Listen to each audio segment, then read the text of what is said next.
Hello friends, welcome to our channel Jharkhand परीक्षा students. आज 25 of June है और आज से झारखंड से रिलेटेड जितने भी इंपॉर्टेंट करेंट अफेयर्स बन सकते हैं एग्जाम पॉइंट ऑफ व्यू से, उन सभी पर हम लोग डिस्कशंस करने वाले हैं। और अंत में मैं आपसे दो क्विज क्वेश्चंस भी पूछने जा रहा हूं, जिसका आंसर आपको कमेंट बॉक्स में करना है।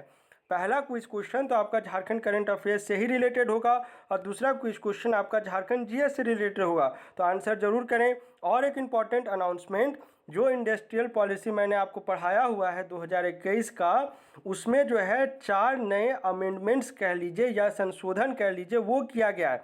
देखिए एक्चुअली में होता क्या है, जब कभी भी किसी पॉलिसी को लेकर ड्राफ्ट जब बनाया जाता है तो उसे फाइनल अप्रूवल के लिए कैबिनेट के पास भेजा जाता है। अब कैबिनेट से उसके अप्रूवल मिलने के बाद वो जाता है आपका वित्त मंत्रालय के पास, क्योंकि पैसे की देखरेख तो वित्त मंत्रालय ही करता है ना आखिरकार।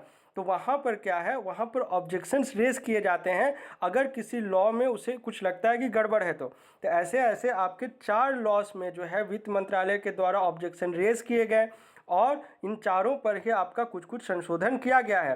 तो इन पर डिटेल में एक वीडियो मैं आज 10 बजे अपलोड कर दूंगा, उसे आप देखें। ज़्यादा नहीं है, ये आपका 5 से 6 मिनट का ही वीडियो लेक्चर होगा, क्योंकि 4 ही संशोधन है ना, टोटल 5 पेजेस में मैंने इसको बताया हुआ है। तो ये आपके लिए एक रिवीजन पर्पस भी होगा, क्योंकि मैंने इसके बारे में डिटेल में पढ़ाया हुआ है। जब ये झारखंड गैजेट में आ जाएगा आपका इंडस्ट्रियल पॉलिसी, उस समय भी मैं इसके बारे में आपको डिटेल में पढ़ाऊंगा, जिस प्रकार मैंने आपको टीएससी के बारे में पढ़ाया है।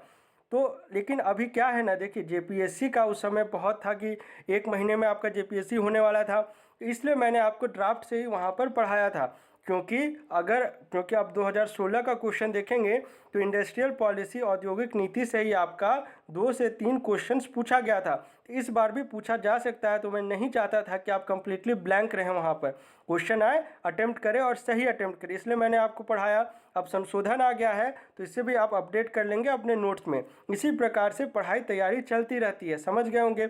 एक जो सबसे इंपॉर्टेंट मुझे लगता है संशोधन, वो मैं आपको यहाँ पर पढ़ा देता हूँ। पहला क्वेश्चन वही है और बाकी के 3 और इसमें भी जो डिटेल है वो मैं आपको 10 बजे वाली वीडियो लेक्चर में पढ़ाऊंगा। अभी इसलिए नहीं पढ़ा रहा क्योंकि फिर वीडियो लेक्चर आपका 18 से 20 मिनट चला जाएगा, तो इसमें बहुत लोग क्या है लास्ट तक नहीं देखते हैं, इसलिए आप पूरा देखें। इसमें चाहता हूँ आप ज़्यादा से ज़्यादा सीखें।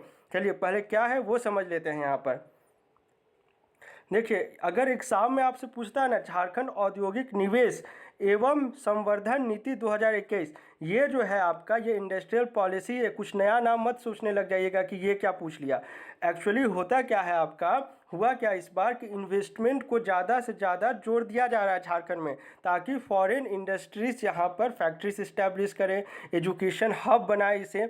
इसलिए जो है तो थीम कह लीजिए या समराइज कर लीजिए, समरी कर लीजिए आप पॉलिसी की, इंडस्ट्रियल पॉलिसी की, वो है आपका इन्वेस्टमेंट और उसे फिर प्रमोट करना। इसलिए इसका नाम है आपका industrial investment and promotional policy. समझ गए होंगे आप, कुछ नया नाम नहीं है। अब क्या अमेंडमेंट है उसे समझिए, जो इंपॉर्टेंट है एजुकेशन सेक्टर से रिलेटेड ये अमेंडमेंट है। पहले क्या था, अब सुनिएगा ध्यान से, ठीक ना, फिर बाद में पॉइंट वाइज तो है ही, पीडीएफ मिलेगा तो पढ़ लीजिएगा। सुनिए इसे। पहले क्या था कि जो भी अगर प्राइवेट इंस्टीट्यूशन यहाँ पर क्या है, अगर कोई अपना इंस्टीट्यूट खोलना चाहता है तो उसे बिल्डिंग्स बनाने के लिए, अपने आप को इस्टेब्लिश करने के लिए जब उसकी स्थापना की जानी थी ना, यानी इस्टेब्लिशमेंट के ही समय में 25 करोड़ रुपए तक का अनुदान देने का प्रावधान था। कब था? इस्टेब्लिशमेंट के समय। और मैंने आपको उस समय भी पढ़ाया था कि ये जो नियम है मुझे भी खटक रहा है। क्यों खटक रहा है? आप प्रेजेंट से इसे जोड़ के समझते हैं, ठीक ना, समझ आ जाएगा, आसान है, समझने की कोशिश करेंगे। 3 मेडिकल कॉलेजेस मैं आपको गिना रहा हूँ। कौन कौन? एक पलामू हो गया, दूसरा हो गया हजारीबाग और तीसरा हो गया आपका दुमका। तीनों में आपका एडमिशन्स कब से होना था? 2020 के सत्र से होना था, हुआ नहीं हुआ। 21 में फिर होना था, हुआ नहीं हुआ। क्यों नहीं हो रहा है? थोड़ा सा रीजन आउट किए होंगे ना आप। इसलिए नहीं हो रहा है क्योंकि केंद्र सरकार और राज्य सरकार के बीच में पेंच फंस रही है।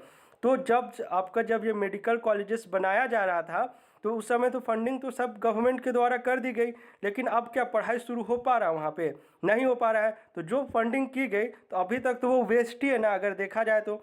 ठीक है, एक बार आपका इंस्टीट्यूशंस फुल फ्लरिश में शुरू हो जाता है, अच्छे से एडमिशन्स होता है, सब कुछ फंक्शनल हो जाता है, तब हम मान सकते हैं कि हाँ जो इन्वेस्टमेंट हमने करा उसका लाभ मिल रहा है। लेकिन अभी तक के लिए तो जो इन्वेस्टमेंट करा गया सरकार के द्वारा, अनुदान दिया गया, वो तो फेल्योर ही है ना एक तरह से। तो भविष्य में इस प्रकार से फेल्योर से बचने के लिए ये संशोधन किया गया है। समझ आ रहा होगा अब क्या संशोधन, इसे समझिए।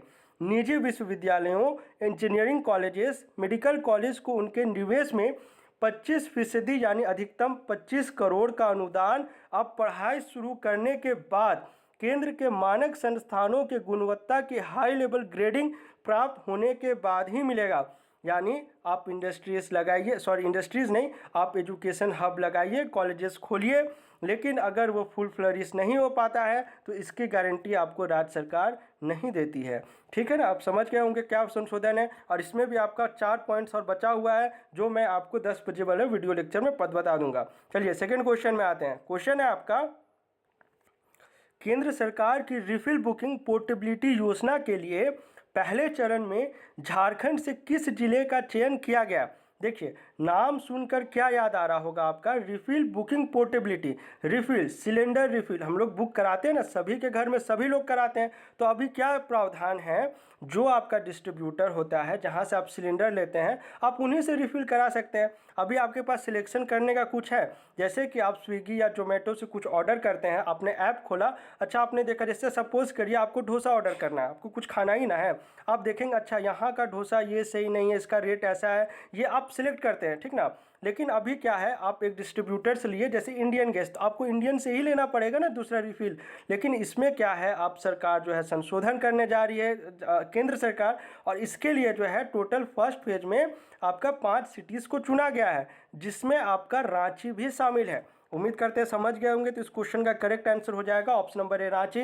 अब एक एक करके थोड़ा बुकिश लैंग्वेज पढ़ते हैं, क्योंकि एग्जाम में आपको इसी प्रकार से फ्रेम करना है आंसर। घरों में एलपीजी गैस सिलेंडर का इस्तेमाल करने वाले उपभोक्ता अब खुद तय कर सकेंगे कि उन्हें किस डिस्ट्रीब्यूटर से गैस लेना है। अब कुछ आपका जो है ऐसा मैंडेटरी नहीं रहने जा रहा है। इस सुविधा को रिफिल बुकिंग पोर्टेबिलिटी योजना नाम दिया गया है। देश के चुनिंदा शहरों में पायलट प्रोजेक्ट के तौर पर इसे 28 जून के बाद से शुरू किया जाएगा। देखिए वहाँ पेपर में लिखा गया था नेक्स्ट वीक आपका 28 जून के बाद ही शुरू हो रहा है, इसलिए मैंने यहाँ पे डेट ही लिख दिया। सरकार ने इसके लिए 5 शहरों को चुना है, जिसमें आपकी रांची भी शामिल है, और 4 क्या क्या है, चंडीगढ़, कोयम्बटूर, गुड़गांव और पुणे। पायलट प्रोजेक्ट सफल रहा तो अगले चरण में योजना को धीरे धीरे बाकी शहरों में भी लागू किया जाएगा। जैसे मैंने आपको पायलट प्रोजेक्ट का कॉन्सेप्ट पहले समझाया हुआ है। अब क्या प्रावधान है वर्तमान में, उसे समझ लीजिए।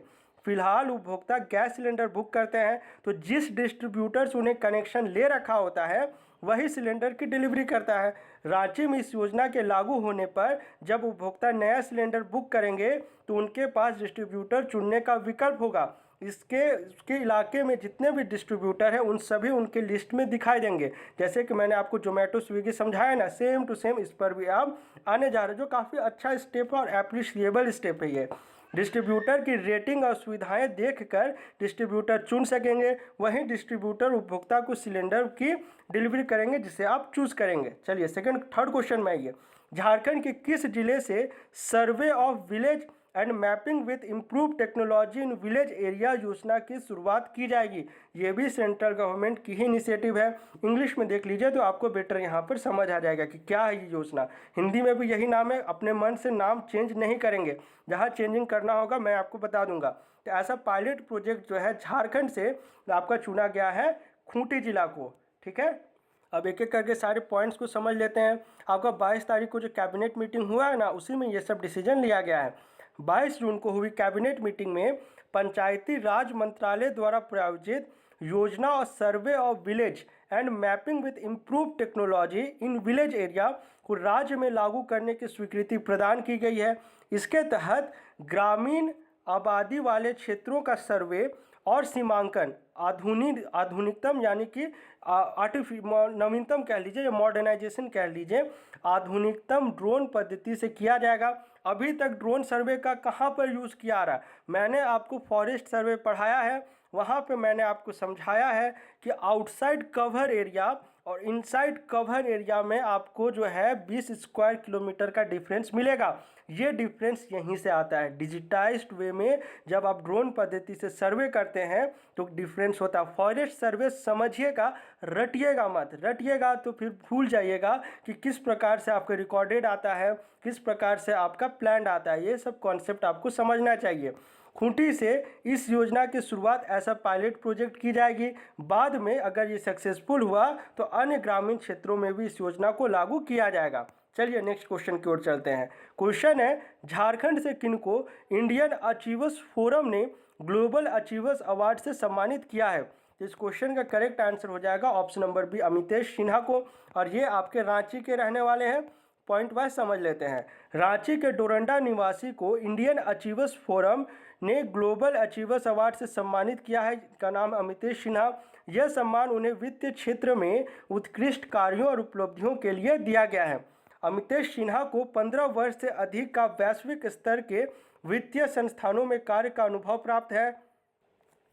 वे भारत के अलावा यूएसए, सिंगापुर, हांगकांग सहित अन्य देशों के वित्तीय संस्थानों के सलाहकार के रूप में भी कार्यरत हैं। इंफ्रा प्रोजेक्ट फाइनेंसिंग फंड के क्षेत्र में भी उन्हें अनुभव है। फिलवक्त वैश्विक स्तर की वित्तीय परामर्शी संस्थान social investment managers and advisers के साथ साझेदार रूप में भी जुड़े हुए हैं। इसके माध्यम से वे अफ्रीकी और दक्षिण एशियाई देशों में सौर वितरित उद्यमों में निवेश का नेतृत्व करते हैं।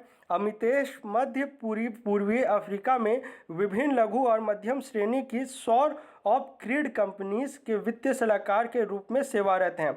यानी अब एक चीज़ याद रखिए, सोलर इन्वेस्टमेंट अमितेश सिन्हा, ठीक ना। देखिए काम का चीज़ एक ही दोहराता है, लेकिन उसे लंबे समय तक याद रखने के लिए कहानी के थ्रू समझना पड़ता है। पांचवा क्वेश्चन में आइए।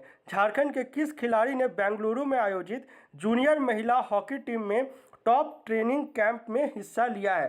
तो इस क्वेश्चन का करेक्ट आंसर हो जाएगा संगीता कुमारी और ब्यूटी डुंगडुंग। इन दोनों का नाम भी आपको याद रखना है। मैंने इनके बारे में भी पहले आपको पढ़ाया हुआ है। इस क्वेश्चन का करेक्ट आंसर हो जाएगा ए और बी दोनों। और ये बेंगलुरु में आयोजन किया गया था 13 जून से। और ये दोनों ही जो है आपका सिमडेगा जिला अंतर्गत करंगागुड़ी गांव की रहने वाली, काफ़ी इंपॉर्टेंट गांव है। हॉकी की नर्सरी के नाम से भी इस गांव को जाना जाता है, इसलिए मैंने प्रखंड नहीं लिखा। प्रखंड आपसे नहीं पूछने जा रहा है, आपको ये गांव पूछ सकता है। चलिए आगे बढ़ते हैं। प्रीवियस कुछ क्वेश्चन ये तो आप सभी ने करेक्ट किया है, कॉन्ग्रेचुलेशन। बहुत डिटेल में भी लिखा। क्वेश्चन था, झारखंड से किन्हें पद्मश्री सम्मान 2021 से सम्मानित किया गया है? तो इस क्वेश्चन का करेक्ट आंसर हो जाएगा option number D, Chhutni Mahato या देवी जी भी कहीं कहीं पे लिखा गया, आप कंफ्यूज नहीं होंगे, एक ही नाम है, ठीक है ना। चलिए अब जीएस वाला क्वेश्चन था, हरि बाबा आंदोलन 1931 के प्रणेता का मूल नाम क्या था? इस क्वेश्चन का करेक्ट आंसर हो जाएगा दुकाहो। इसका भी सभी ने करेक्ट आंसर किया है, कॉन्ग्रेचुलेशंस। आज का भी आपको सही आंसर करना है। क्वेश्चन है, ध्यान से सुनेंगे, बहुत ही इंपॉर्टेंट क्वेश्चन है ये वाला। क्वेश्चन है, झारखंड से किन्हें मरणोपरांत राष्ट्रपति वीरता पदक पुरस्कार से सम्मानित किया जाएगा? लास्ट 3 डेज से जो भी करंट अफेयर्स हम लोग पढ़ रहे हैं ना, सब आपका 26 जनवरी से रिलेटेड है, ठीक ना। तो आंसर इसके करें, और सारा का सारा बहुत इंपॉर्टेंट है। आपके ऑप्शंस है अनिश गुप्ता, राजू सोय, प्रिय रंजन या फिर ऑप्शन नंबर डी बनवा उराव। ये आपके लोहरदगा जिले के हैं। अब इसका आंसर आपको सही करना है। मैंने आपको कहानी के थ्रू भी ये चीज़ समझाया हुआ है कि नहीं ये अवार्ड से क्यों सम्मानित किया गया है। चलिए जीएस वाला क्वेश्चन में आइए। 1857 के क्रांति के समय पंचेत के राजा नीलमणि सिंह को गिरफ्तार कर किस जेल में भेजा गया था? ये जब कल मैं आपको बताऊंगा ना, तो ये आपको जनरल हिस्ट्री के 1857 के क्रांति से भी इसे मैं रिलेट कर दूंगा कि उसमें ये पंचेत का राजा कहाँ पर आता है, ठीक है ना। तब ये चीज़ आप कभी नहीं भूलेंगे। चलिए ऑप्शन से Ranchi jail, Bhagalpur jail, Alipur jail या फिर option number D Hazaribagh jail. चलिए मिलते हैं झारखंड के अगले वीडियो लेक्चर में। Thanks for watching this video.